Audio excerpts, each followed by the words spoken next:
वमा नहाकुम अन्हु फंतहू। इसका तर्जमा बहुत साफ साफ लफ्जों में मैं कर दूं। अल्लाह फरमाता है जो कुछ रसूल तुम्हें दे दे उसे ले लो, और जिससे रसूल मना कर दे उससे रुक जाओ। यह हुक्म मेरा नहीं है, यहां बैठे हुए किसी आलिम हाफिज कारी मुफ्ती का नहीं, यह हुक्म परवरदिगार का है। अब जरा एक बात बताना बदला वालों, पूरी दुनिया को बनाया किसने? जोर से बोलो। सातों आसमान को बुलंदी किसने अता फरमाई? जमीन को वजूद किसने बख्शा? चांद सूरज शजरो हजर खुशको तर बहरो बर कायनात का जर्रा जर्रा किसने पैदा फरमाया? हमको, हम आपको, हमारे माँ बाप को, घर वालों को, खानदान वालों को, रिश्तेदारों को, अज़्ज़ा अक़रबा को जिंदगी किसने अता फरमाई? हमें रोजी कौन देता है? अब ईमानदारी से बताओ, नमाज पढ़ने का तरीका हमें किसने दिया? रोजे का हुक्म किसने दिया? ज़कात अदा करने का हुक्म किसने दिया? अल्लाह ने। सब तो जानते हैं। पूरी दुनिया में सारी चीजें हमें किसने अता फरमाई? अल्लाह ने। लेकिन जब लेने की बारी आई ना, तो अल्लाह ने ये नहीं फरमाया जो मैं दे दूं वो ले लो। अल्लाह फरमाता जो रसूल दे दे वो ले लो। अब समझो जरा, अल्लाह ने ये नहीं फरमाया जो मैं दे रहा हूं वो ले लो। देने वाली जात रब की, पैदा करने वाली जात रब की, लेकिन जब लेने की बारी आई, मौला हम लें कहां से? तो रब फरमाता है जो रसूल दे दे वो ले लो, और जिससे रसूल मना कर दे उससे रुक जाओ। हमने पूछा परवरदिगार आलम, बात समझ में नहीं आई? सारी दुनिया को पैदा तूने किया, सारी दुनिया को वजूद तूने बख्शा है, लेकिन जब बारी लेने की आई है तो तू ही फरमाता जो रसूल दे दे वो ले लो, जिससे रसूल मना कर दे रुक जाओ। मौला मामला क्या है? तो रब की रहमत जवाब देती है दुनिया वालों, पैदा करना मेरा काम था, दुनिया को बांटना मुस्तफा का काम है, इसलिए बनाया मुझने है, और देने वाली जात मुस्तफा की। तभी आला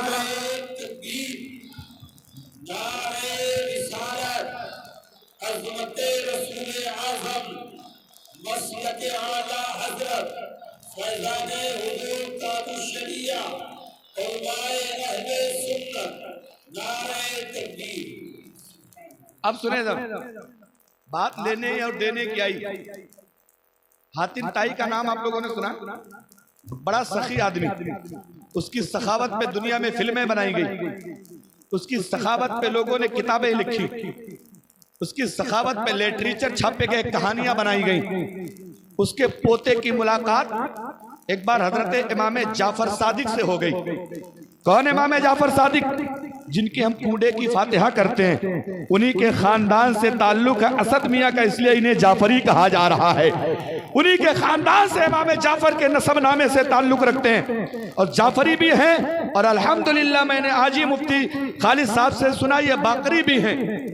जाफर तैयार से भी इनका ताल्लुक है, और इमाम बाकर से भी इनका ताल्लुक है। लेकिन सुने, मुलाकात हो गई। अब हातिम ताई का पोता कहने लगा, हुजूर जानते हैं मेरे दादा इतने सखी थे, इतना देते थे, इतना देते थे कि उन्होंने बांटने के लिए 10 दरवाजा बनाया था। हर दरवाजे से फकीर आते थे, मेरे दादा मुट्ठी बंद के देते चले जाते थे। हजरत इमाम जाफर सादिक ने पूछा, अच्छा बताओ, एक दरवाजे से एक बंदा आता था, तुम्हारे दादा दे देते थे, लेकिन अगर एक ही फकीर 10 दरवाजे से आना चाहे तब तुम्हारे दादा क्या करते थे? क्या तब भी उसे देते थे कि मना कर देते थे?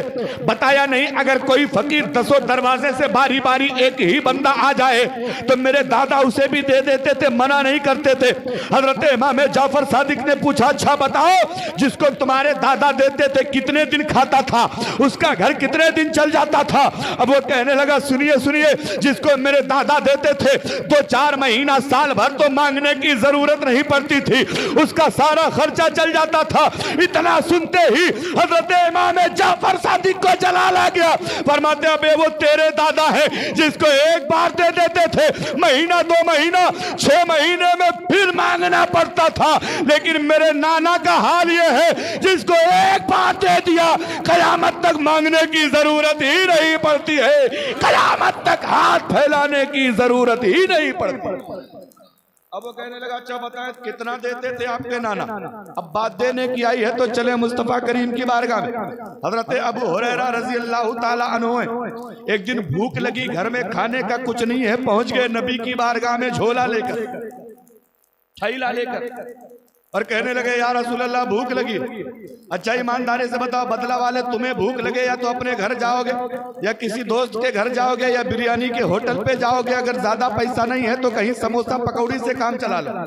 यही तो होगा कि किसी मौलाना साहब के पास जाओगे, बदला के इमाम साहब के पास आके हजरत भूख लगी, कहीं नहीं जाओगे ना, ईमानदारी से बताना। लेकिन मुस्तफा के सहाबियों का तर्ज अमल देखो, उनको दवा की जरूरत होती थी, मेडिकल नहीं जाते थे, हकीम नहीं जाते थे, सीधे मुस्तफा की बारगाह।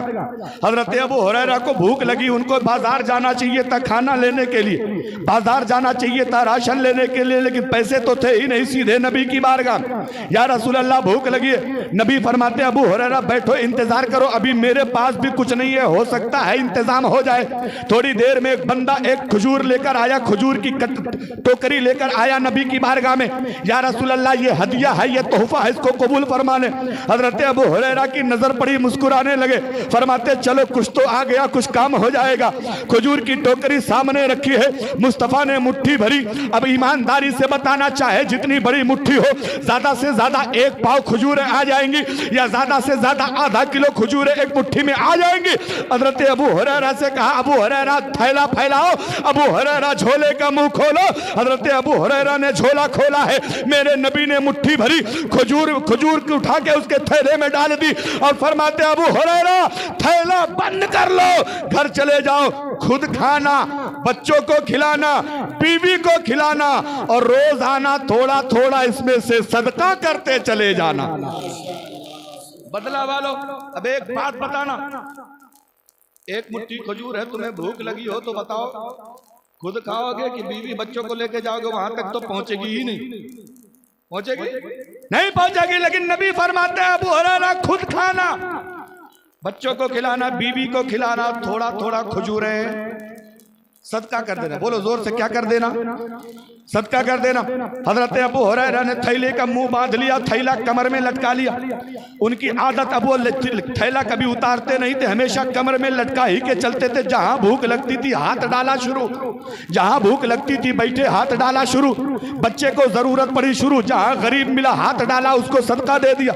बीवी को जरूरत पड़ी हाथ डाला, बीवी को खिला दिया। बच्चों को जरूरत पड़ी हाथ डाला, बच्चों को खिला दिया। लेके झोला चलते रहते थे, यहां तक कि नबी का जमाना बीत गया। हजरत अबू हुरैरा खजूरें खाते रहे, खिलाते रहे, सदका करते रहे। फिर जमाना आया हजरत अबू बकर सिद्दीक का, अबू हुरैरा खजूरें खाते रहे, खिलाते रहे, सदका करते रहे। जमाना गुजर गया, जमाना आया उमर फारूक का, हजरत अबू हुरैरा खजूरें खाते रहे, खिलाते रहे, सदका करते रहे। उनका भी जमाना गुजर गया। जमाना आया हजरत उस्मान गनी का, अबू हुरैरा खजूरें खाते रहे, खिलाते रहे, सदका। ये टोटल जमाना तकरीबन 15-35 साल का। कितने साल? एक मुट्ठी खजूर मुस्तफा ने दी थी और हजरत अबू हुरैरा 35 साल से खा रहे हैं, खिला रहे हैं, सदका कर रहे हैं। जब बलवाइयों ने हजरत उस्मान गनी को शहीद कर दिया, उसी भागम भाग में, उसी भीड़ भड़क्का में हजरत उस्मान गनी का थैला कहीं कमर से छूट के गिर गया।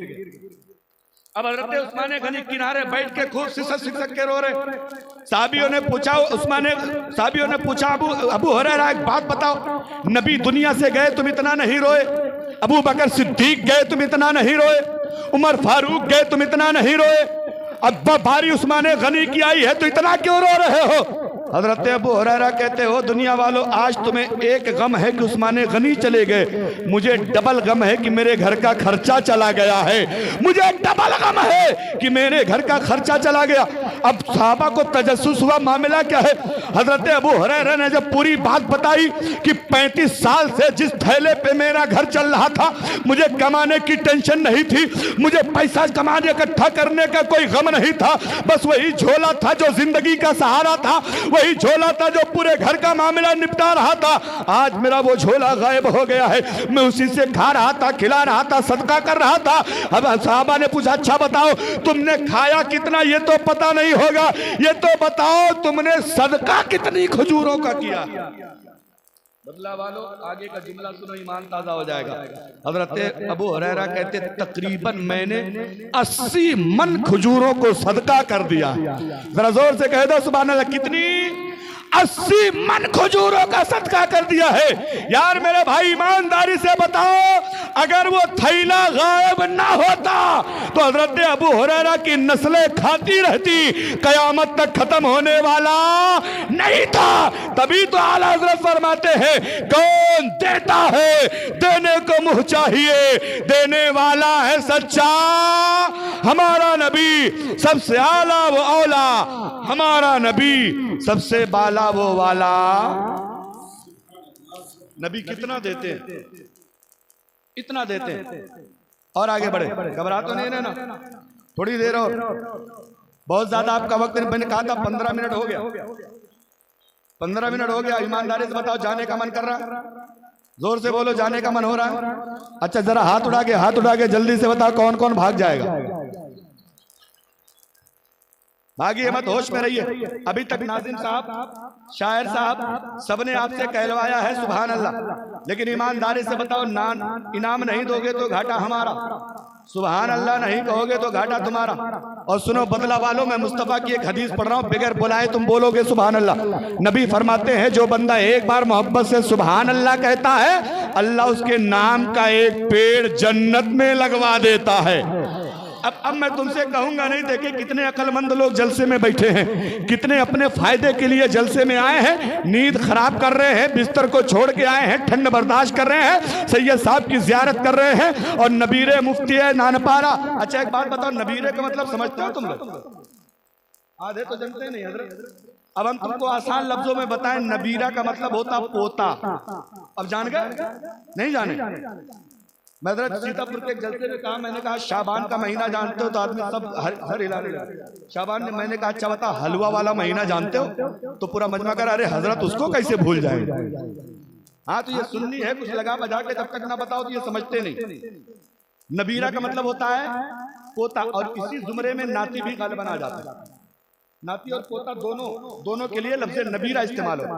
अब सीधे सीधे लफ्जों में सुनो कि मुफ्ती रजब अली साहब अलैहि रहमा, जिनको बुलबुले हिंद कहा जाता, बड़े खास थे हुजूर मुफ्ती आज़म हिंद के, ये उनके पोते हैं जो वारिसे उलूमे मुफ्ती नानपारा हैं। माशाअल्लाह बड़ी तेजी के साथ अल्लाह शोहरत की बुलंदियों पे चढ़ा रहा है। दुआ करें कि अल्लाह इस बुलंदी को इतना बुलंद कर दे कि देखने वाले को टोपियां नीचे गिर जाए, बुलंदी का अंदाजा ही ना लगाया जाए। जरा जोर से कह दो सुभान अल्लाह। मैं हदीसे पाक पढ़ रहा हूँ, जब तक मैं पढ़ूं तब तक 10-5 पेड़ तो लगवा ही लो तुम। नबी फरमाते हैं कमेटी वाले मेरे भैया ये पट्टा लगा के बैठे हो ना, इसी तरह दुआ करो कि अल्लाह गौसे आजम का पट्टा भी हमारे गले में डाल देगा। हाँ अगर ये पट्टा पड़ जाएगा तो फिर आला हजरत की सुनो, फरमाते इस निशानी के जो सग हैं नहीं मारे जाते। सग का मतलब होता है कुत्ता। आला हजरत फरमाते हैं गौसे आजम की निस्बत को जोड़ते हुए इस निशानी के जो सग है, कौन सी निशानी? जिसके गले में कादरी पट्टा पड़ा है, जिसके गले में कादरी डोरा पड़ा है। फरमाते हैं एक कुत्ता होता है पालतू, दूसरा होता है फालतू। पालतू कुत्ते को कोई नहीं मारता इसलिए कि उसके गले में मालिक का पट्टा पड़ा रहता। फालतू कुत्ते को जिसकी मर्जी आती है पीठ के किनारे कर देता है। लेकिन मेरे भाइयों हम कादरी कुत्ते हैं, कादरी पट्टा हमारे गर्दन में पड़ा है। आला हजरत फरमाते हैं इस निशानी के जो सग हैं नहीं मारे जाते। मेरी गर्दन में भी है दूर का डोरा तेरा, वाह क्या मर्तबा ऐ गौस है बाला तेरा, ऊंचे ऊंचों के सरों से कदम।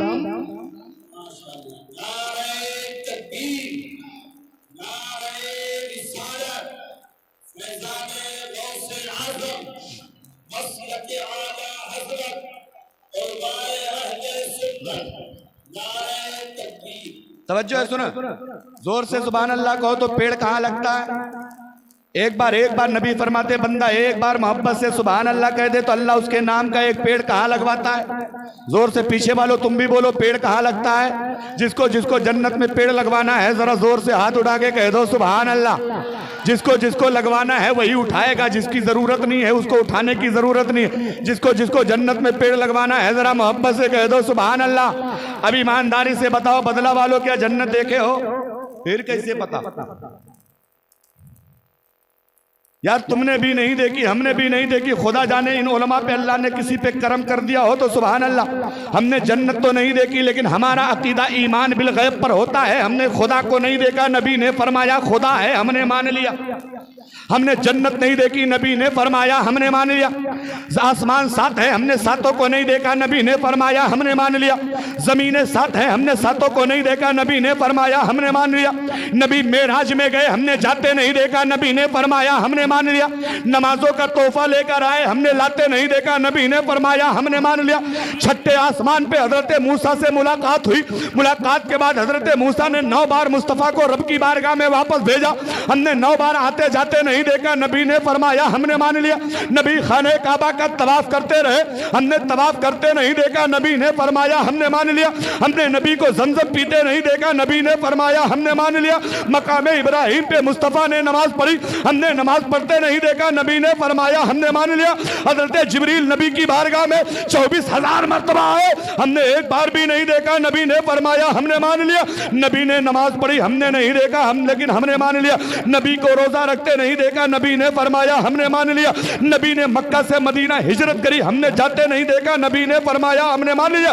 ताइफ की वादियों में मुस्तफ़ा को पत्थर मारे गए, हमने नबी को पत्थर खाते नहीं देखा, नबी ने फरमाया हमने मान लिया। जंगे ओहद में मुस्तफ़ा के दंतारे मुबारक को शहीद कर दिया गया, हमने नबी के दांत को शहीद होते नहीं देखा, नबी ने फरमाया हमने मान लिया। मुस्तफ़ा ने 11 निकाह किया है, हमने 11 में से किसी एक को भी नहीं देखा, नबी ने फरमाया हमने मान लिया। नबी की 7 औलादें हुई, हमने 7 में से किसी को नहीं देखा, नबी ने फरमाया हमने।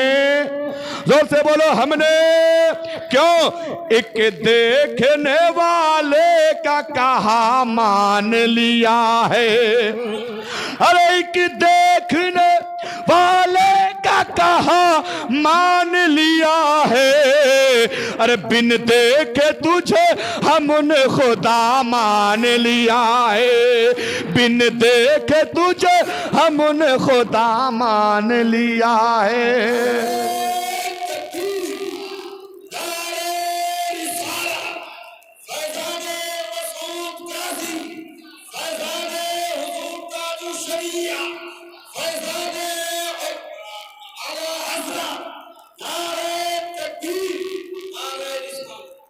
जोर से बोलो, जोर से बोलो, पेड़ कहाँ लगता है? अरे यार मिंबर मुस्तफ़ा पे बैठे हैं, सैयद साहब बैठे हैं, इनके घर वालों की बातें कर रहा हूँ, झूठ थोड़ी बोल रहा हूँ। जोर से बोलो, पेड़ कहाँ लगता है? अच्छा मुफ्ती साहब, हमारे कचौचा शरीफ इलाके पेड़ 3 मकसद से लगाया जाता है। या तो आदमी पेड़ लगाता है फल खाने के लिए, जैसे आपने आम लगा लिया, अमरूद लगा लिया, कटहल लगा लिया, सेब लगा लिया, संतरा लगा लिया, आड़ू लगा लिया, आलू बुखारा लगा लिया, लीची लगा लिया। क्या मकसद होता है उसका? फल खाना। या तो आदमी पेड़ लगाता है लकड़ियां काट के बेचने के लिए, जैसे कलप्टिस लगा लिया, शीशम लगा लिया, सागवान लगा लिया, पपलर लगा लिया, शाखू लगा लिया। क्या मकसद होता है? लकड़ी काट के जल्दी से मोटा हो जाए, काट के बेच ले, पैसे मिले। और एक मकसद और होता है पेड़ लगाने का, साया हासिल करना। फल तो नहीं मिलेगा, बेचना भी नहीं है, खाली साया मिल जाए। जैसे आपने नीम लगा लिया, पीपल लगा लिया, बरगद लगा लिया, पाकड़ लगा लिया। क्या मकसद होता है? साया हासिल करना। ये 3 मकसद से पेड़ लगता है। मैं नेपाल में तकरीर कर रहा था मुझे साहब, एक नेपाली खड़ा हो गया, बोला हजरत हमारे यहाँ 4 मकसद होता है। हमने कहा भैया चौथा कौन है? बोला हजरत 3 वही वाला जो आप वाला है। हमने कहा चौथा कौन है? बोला आदमियों को बांध के मारने के लिए भी पेड़ लगाया जाता है। लेकिन बदला वालों, तुम तो इस काम के लिए नहीं लगाते ना। तुम्हारे इलाके में भी तो यही 3 मकसद होता है पेड़ लगाने का। अब ईमानदारी से बोलो, तुम बैठे हो बदला चौराहे पे, तुम बैठे हो जिला शरावस्ती में या बहराइच में लगता है शरावस्ती में, तुम बैठे हो चौराहे के करीब। ईमानदारी से बताओ तुम्हारे नाम का पेड़ कहाँ लगा है? जोर से बोलो। अच्छा हाथ उठा के बताओ, जन्नत में कौन कौन जाना चाहता है? जरा जोर से कह दे सुभान अल्लाह। अच्छा ईमानदारी से बताओ, जन्नत क्या मरने से पहले मिलती है? अब जरा जोर से बोलो कि जन्नत में मरने के बाद कौन कौन जाना चाहता है, जरा जोर से कह दो सुभान अल्लाह। आधे हाथ गायब हो गए मुफ्ती साहब मरने के नाम। देख रहे हैं ये कौम है हमारी, मरने की बारी आए तो आधे गायब। अभी हम भी नहीं मरना चाहते यार। सैयद साहब भी मुफ्ती साहब भी बहुत तारीखें लिखी हैं डायरी में। मर जाएंगे तो फिर चलते में जाएगा कौन, मरना तो जरूरी है, आज नहीं तो कल मरेंगे।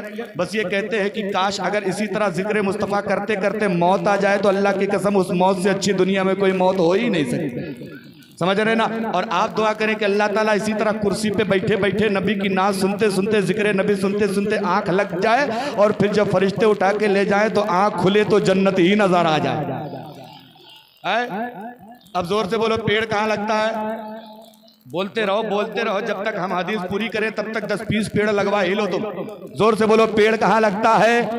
अब अच्छा ईमानदारी से बताओ, तुम बैठे हो बदला चौराहा पे, तुम बैठे हो बहराइच के करीब, तुम बैठे हो जिला शरावस्ती में, पेड़ लगा है जन्नत में। अब नबी की बारगाह में हाथ जोड़ के अर्ज करे या रसूल अल्लाह, आदमी पेड़ लगाता है तो उसका फायदा भी चाहता है, हमारे नाम का पेड़ जन्नत में लगा है, जरा ये तो बताएं हमें अपने नाम के पेड़ों का फायदा कब मिलेगा? अगला जुमला सुनो, तुम्हारा ईमान ताजा हो जाएगा। नबी फरमाते हैं मेरी उम्मत के लोगों घबराने की जरूरत नहीं है, तुमने सुभान अल्लाह कह कहकर जितने पेड़ जन्नत में लगवाए हैं उसका पत्ता पत्ता, उसकी डाली डाली कयामत तक सुभान अल्लाह कहने वालों के लिए जन्नत की दुआ करता रहेगा, जन्नत की दुआ करता रहेगा।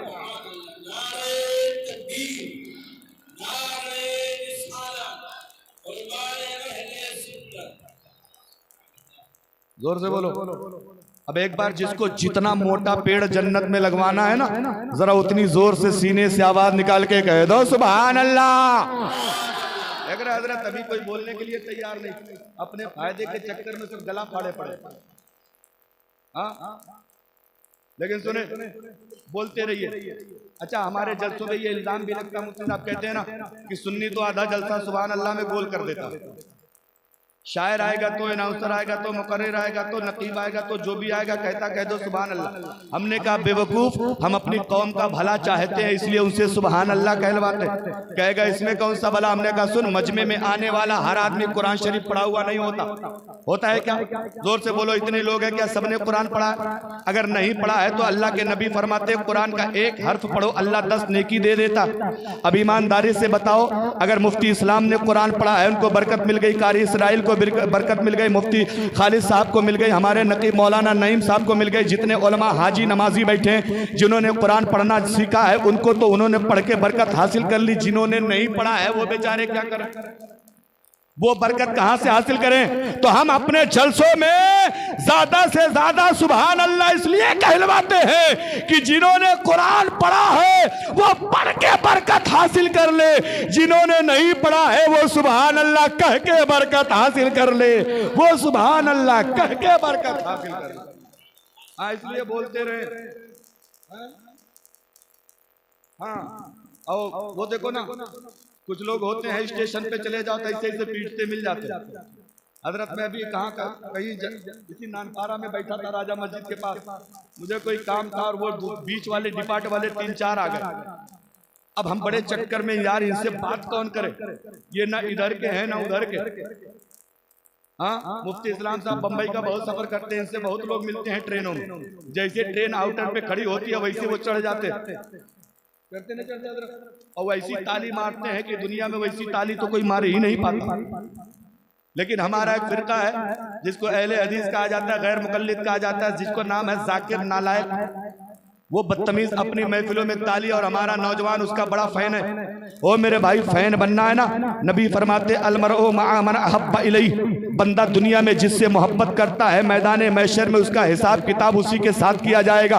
ओ बदला वालो, अगर तुमने अपना आइडियल शाहरुख खान को बनाया है तो याद रखो हिसाब उसी के साथ। अगर तुमने अपना आइडियल आमिर खान को बनाया है तो हिसाब उसी के साथ। अगर तुमने अपना आइडियल कैटरीना कैफ को बनाया है तो हिसाब उसी के साथ। अगर अपना आइडियल तुमने जाकिर नाइक को बनाया है तो हिसाब उसी के साथ। लेकिन अगर तुमने अपना आइडियल ख्वाजा गरीब नवाज को बनाया है तो हिसाब उनके साथ। ख्वाजा उस्मान हारूनी को बनाया है हिसाब उनके साथ। आइडियल तुमने मुस्तफा को बनाया है तो हिसाब अब मर्जी तुम्हारी है किसके साथ करवाना है, किसके साथ हिसाब करवाना है, ये तुम्हारी मर्जी है। लेकिन याद रखो, अल्लाह की कसम, दुनिया में सारे वसीले फेल हो जाएंगे, दुनिया में सारी सिफारिश फेल हो जाएगी, सिर्फ एक चलेगी, सिर्फ एक सिफारिश चलेगी, जिस सिफारिश के बंदे वाले, जिस सिफारिश को करने वाली जात का नाम है मोहम्मद रसूलुल्लाह। दुनिया में सारे नबी तुम्हें कहेंगे कहीं और जाओ, कहीं और जाओ, कहीं और जाओ, लेकिन मुस्तफ़ा की अजमत जाहिर करने के लिए आला हजरत फरमाते हैं, फकत इतना सबब है इनइकादे बज़्म महशर का कि तेरी शान महबूबी दिखाई जाने वाली है। बदला वालों, अच्छा ईमानदारी से एक बात बताना, कौन जन्नत में जाएगा, कौन जहन्नम में जाएगा, खुदा को मालूम है कि नहीं? जोर से बोलो, मालूम है ना? फिर मैदान महशर में सबको इकट्ठा क्यों किया? कब्र से उठाता, जन्नतियों को जन्नत में भेज देता, जहन्नमियों को जहन्नम में भेज देता, झंझट खत्म। लेकिन क्या जरूरत थी हजरत आदम से लेके ईसा तक सारे नबी को, पैगंबर को, रसूलों को, इंसानों को, जिन्नातों को, फरिश्तों को, सबको मैदान महशर में क्यों इकट्ठा किया जा रहा? क्या जरूरत है?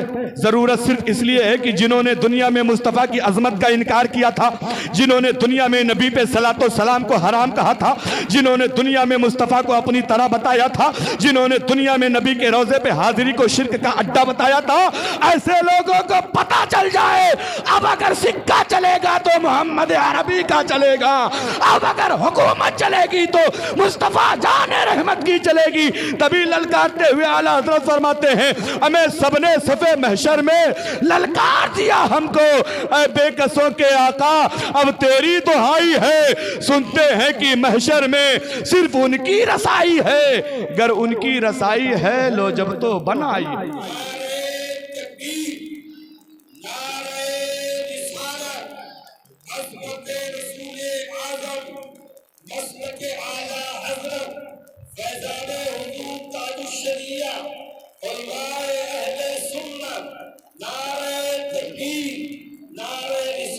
अब जो लोग उम्रे का सर्टिफिकेट पाएंगे वो भी सुन ले, और जो लोग गए हैं उनके लोग यहाँ बैठे हो वो भी सुन लो, जिन्होंने पर्चियां भरी हैं वो भी एक मसले की बात सुन ले। अरमान भाई बस बात खत्म, 2 मिनट और बैठ जाओ, कमेटी वालों 2 मिनट और बैठ जाओ।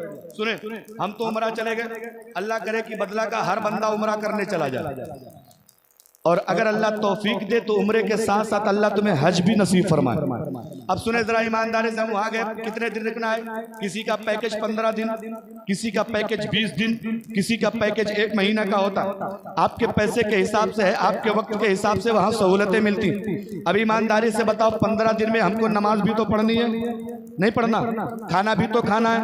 अब नमाज में जहां जाओगे, मस्जिद नबवी में नमाज पढ़ाने वाला वहाबी, मस्जिद हराम में नमाज पढ़ाने वाला वहाबी, मस्जिद यमामा में नमाज पढ़ाने वाला वहाबी, जितनी मस्जिद आयशा में, मस्जिद जाराना में, जितनी मस्जिदें हैं सब में नमाज पढ़ाने वाला वहाबी। अब तुम करोगे क्या? अगर उनको इमाम मान लिया और इतनी नियत कर ली पीछे इस इमाम के, तो काम खत्म, तुम्हारा भी गया काम, गए तुम काम से। इसलिए कि उन्हीं का अकीदा है नबी मरकर मिट्टी में मिल गए, उन्हीं का अकीदा है नबी को पीठ के पीछे की खबर नहीं, उन्हीं का अकीदा है जिसका नाम मोहम्मद या अली है वो किसी चीज़ का मालिक व मुख्तार नहीं, उसी का अकीदा है कि अगर नबी के बाद भी कोई नबी आ जाए फिर भी नबी की खातमियत में कोई फ़र्क नहीं पड़ेगा। अब ईमानदारी से ज़रा बताना, क्या ये तुम्हारा भी अकीदा है? लोग कहते हैं यार काबे में गए हो तो काबे में नमाज पढ़ना, 1 रकात नमाज पढ़ोगे तो 1 लाख रकातों का सवाब। हमने कहा बिल्कुल सही बात है, लेकिन एक गुनाह करोगे तो गुनाह भी तो 1 लाख मिलने वाला है। एक बात कान खोल कर सुन लो, हम नमाज नहीं देखते, हम मस्जिद नहीं देखते, हम नमाज पढ़ाने वाले इमाम को देखते। और अगर ये बात ना होती तो ईमानदारी से बताना, जब यजीद ने मक्का शरीफ पे हमला किया था, मस्जिद नबवी पे हमला किया, तो यजीदी इमाम 3 दिन तक मस्जिद नबवी में नमाज पढ़ाता रहा, 3 दिन तक उनका इमाम पढ़ाता रहा, लेकिन सहाबियों में से एक भी बंदा नमाज पढ़ने नहीं आया। क्यों? साहब ये जानते थे कि नमाज तो हो रही है लेकिन इमाम अपने मतलब वाला। इसलिए उम्रा करने वालों जाना तो कान खोल के सुन लो, 15 दिन गोश्त मत खाना, 15 दिन गोश्त मत खाना। क्यों? वहां जबा करने वाला कोई अपना है ही नहीं। वो फ्रीज में रखी हुई मुर्गियां तुम्हें मिलती हैं जो पैक होके बाहर से आती हैं। मशीन का जबिया हो तो एक तरफ से 1000 मुर्गी लटकाई और यहाँ बटन दबाया, बिस्मिल्लाह अल्लाहु अकबर पढ़ा, काम खत्म। और उलमा का तरीका ये है, बयान ये है कि इस तरह का जबिया जायज गए हो मुस्तफा को मनाने, आके खा के आ रहे हो वहां से हराम गोश्त, बताओ मुस्तफा मान जाएंगे? नहीं मानेंगे। इसलिए 15 दिन गोश्त मत खाना और उनके पीछे नमाज मत पढ़ना। अब तुम सोच रहे हो हजरत तो फिर करे क्या? कुछ ऐसे बहकाने वाले, बाप रे बाप काबा का इमाम उसके पीछे नहीं पड़ोगे। अबे जालिमों, काबा पे तो इससे पहले बहुत सारे जालिमों का कब्जा हो चुका, क्या उनके पीछे भी तुम नमाज पढ़ोगे? फिर अगर फंस गए तब क्या करोगे? आखिरी बात सुन लो, कभी कभार मैं भी जब उम्रा करने गया मुफ्ती साहब, तो मैं भी बीच में तवाफ कर रहा था, फंस के असर की अजान होने लगी। अब बड़े चक्कर में अगर इनको इमाम बनाए तो बीवी गई, इनको कह दे पीछे से इमाम के तो ईमान गया। आए हैं 1 लाख रुपया लगा के और ईमान धोने के लिए नहीं आए, ईमान को और मजबूत करने के लिए आए हैं, बख्शिश का सर्टिफिकेट लेने आए। फिर करना क्या है? सुनो, आसान काम करना ये, खड़े हो जाओ उनकी सफों के बीच में, तुम भी खड़े हो जाओ, टेंशन मत लेना। उलमा से राब्ता रखोगे तो हर चीज का हल है। सुनो, बीच में खड़े हो जाओ, इमाम नियत बांध ले, तुम पीछे से इमाम कहिबे न करो। अरे हजरत जब हम कहेंगे नहीं तो उसके पीछे होंगे। तुम्हें मान लो फजर की 2 रकात पढ़ना है तो नियत करो, नियत की मैंने 2 रकात नमाज फर्ज वक्त फजर वास्ते अल्लाह ताला के मुंह मेरा काबा शरीफ की तरफ, बीच में पीछे से इमाम के गायब। अब जब वो हमारी नियत से गायब तो हमारी मोहब्बत से गायब, उससे हमको लेना ही देना। अब करना क्या है? अगर तुम बहुत देर में उठक बैठक करोगे तो पकड़े जाओगे। हाँ, अब तुम्हें अपनी नमाज पढ़ना है, वो अगर जहरी नमाज हो तब भी, सिर्री नमाज हो तब भी, यानी जिस नमाज में जोर से कुरान पढ़ा जाता हो वो भी, और जिस नमाज में आहिस्ता पढ़ा जाता हो तुम खाली आहिस्ता पढ़ो, जहरी की जरूरत नहीं है, तेज से पढ़ने की जरूरत नहीं। अब सुनो, उसने नियत बांध ली, तुम 2 सेकंड के बाद बांधो। वो रुकू में चला जाए तुम 2 सेकंड के बाद जाओ, वो सजदे में चला जाए तुम 2 सेकंड के बाद जाओ, वो सजदे से सर उठाए तुम 2 सेकंड के बाद उठाओ, वो सलाम फेरे तुम 2 सेकंड के बाद करो। तुम्हारी नमाज भी कबूल हो जाएगी, तुम्हारा ईमान भी बचता चला जाएगा। समझ गए नहीं? इसलिए ये बहाना मत करो सऊदी कमाने वालों, तुम कहते हजरत पढ़ेंगे नहीं तो जाएंगे कहां? हम तो बता रहे कहां जाना। और एक बात और सुन लो, मुफ्ती साहब बैठे हैं, मसला सुनो, जहां सुन्नी इमाम ना हो वहां जमात से नमाज ही वाजिब नहीं, अपनी पढ़ ले।